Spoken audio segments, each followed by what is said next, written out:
All right, we got the pizza.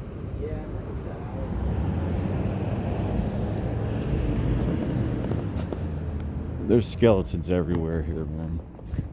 I think there's skeletons everywhere, even when it's not Halloween time. I mean, they're just not visible, from what I am understanding. I'm not kidding. This is like a place where, like, there's a bunch of stories of mysterious murders and disappearances. I'm not kidding. Everybody has a story. My neighbor, who's lived here 30 years, he's only told me a couple. He said he's got so many ghost stories. It's not even funny. They're about that place right there.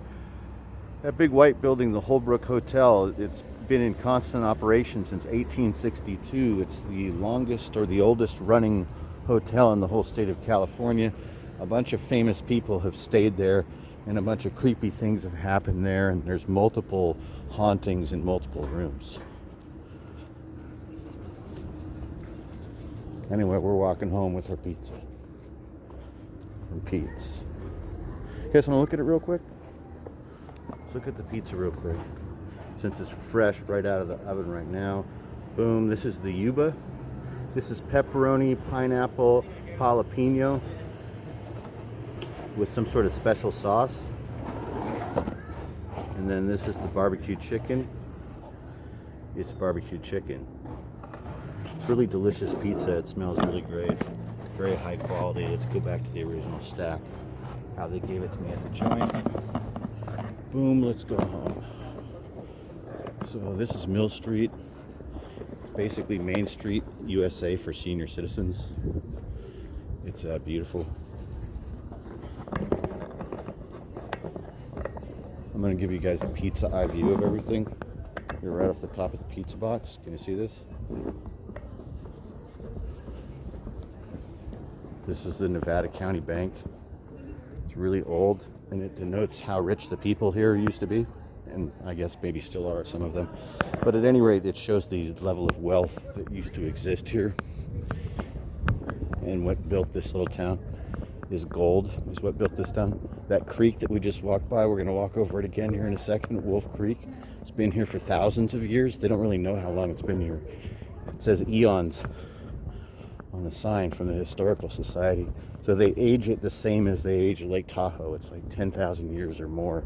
So for thousands of years, local American Indian tribes lived here in this valley, which where all these buildings are used to just be a fertile green wetland valley connected to Wolf Creek. So for thousands of years, these Indians lived here on this creek, and in 1848,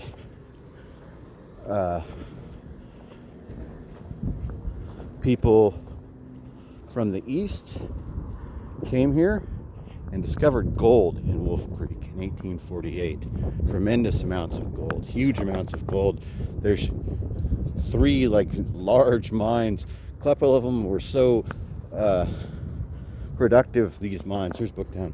A couple of the mines were so productive that they stayed in operation until 1957, 1960, another one of them. So there's a lot of gold here. And like I haven't done enough research to understand how or why they knew when to stop mining for gold here. Like, how do they know that the gold is gone? I don't really know. Obviously they have studies and new technology that tells them how the gold is gone, but anyway, yeah.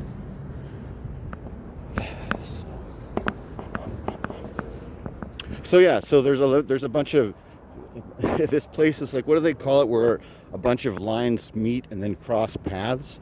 There's a bunch of different things that have happened here over the years that have created this some sort of a paranormal or haunted place. A lot of people have UFO stories as well. My neighbor told me he has a UFO story or two as well. There's gold. There's sacred Indian living space. I'm not sure the whole history of it, but I'm pretty sure this must have been a very fertile living area. This is where the Indians were able to completely like sustain life here until the harsh winter came. They probably still built lodges of some sort to make it through the winters.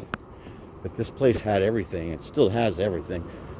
But It will take hundreds of years. I read on this sign, it said they don't even know how many hundreds of years it will take for Wolf Creek's natural environment to return, because it's been so altered by the over 100 years of gold mining on this creek. And it's all real close to where we are. Like the places I'm telling you about, everything's like within a mile of where we're standing right now. It's very interesting and strange. So this valley is like naturally carved out of these high mountains.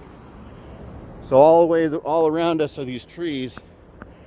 The valley is kind of naturally carved because of this tributary, because of Wolf Creek.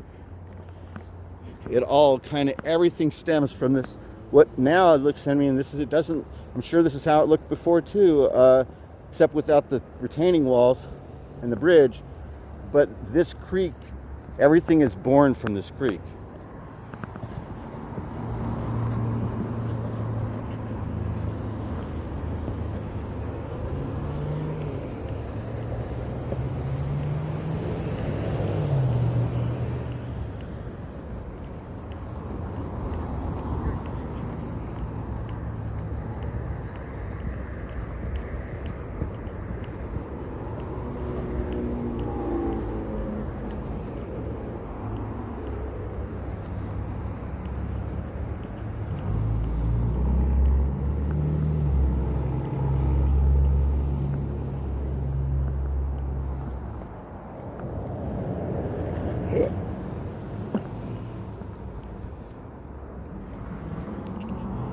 So I do like history, and I like learning about history and talking about history. So it's another bonus that it ended up, this place where I moved ended up being filled with history, like lots of history. Like I don't even know the beginning of all of these horror stories or these ghost stories, but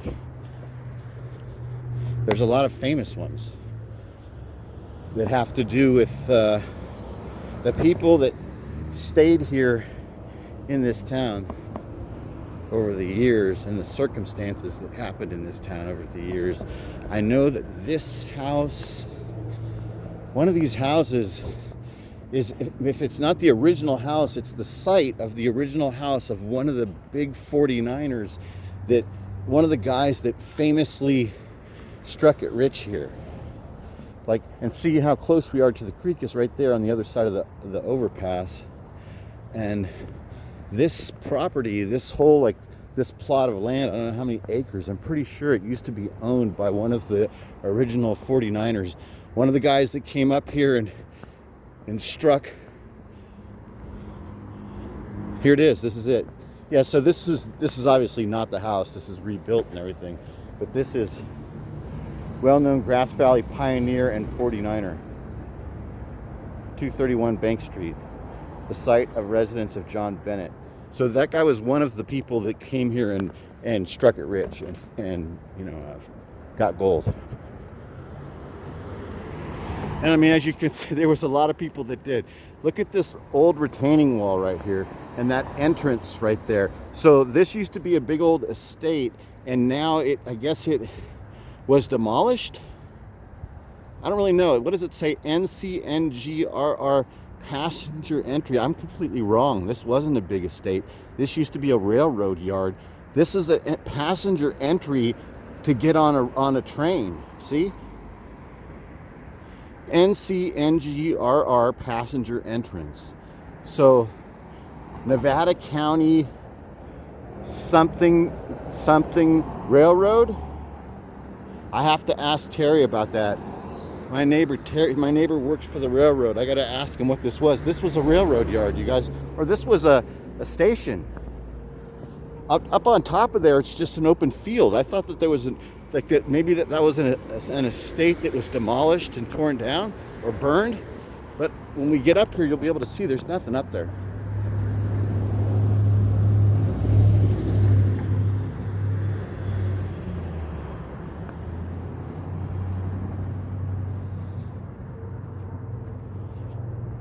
So weird thinking that there was so